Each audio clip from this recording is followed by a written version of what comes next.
પાણી લેવું પડશે ગેસ. આજે અમને જાણવા મળ્યું કે આપણે ડાયા પાર્કની અંદર આપણે ગોબરદાદા બરાબર, ગોબરદાદા અને મંજુબેન એ આજે એકલા રહે છે અને અમારી સંસ્થા અમારા મંડળને કહેવામાં આવ્યું કે આ જગ્યાએ તમે જાઓ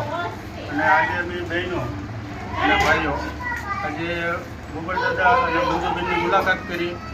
અને એને મળ્યા તો જોયું કે મંજુબેન બીમાર છે બરાબર, અને બીમાર એના કબજિયાત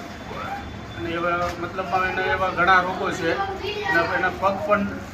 ચાલી પણ નથી શકતા અને કાંઈ કામ પણ નથી કરી શકતા. અને આ તમે આ રૂમનો માહોલ જુઓ,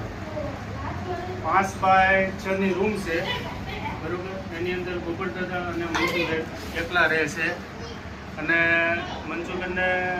પગ ન હોવાથી તે કંઈ કામ પણ નથી કરી શકતા અને ઘરની અંદર આવી નાની રૂમની અંદર એટલી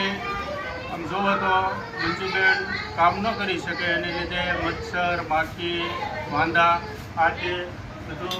થાય, એને લીધે બીમારી વધી જાય છે. તો અમારા મંડળના બહેનો આવીને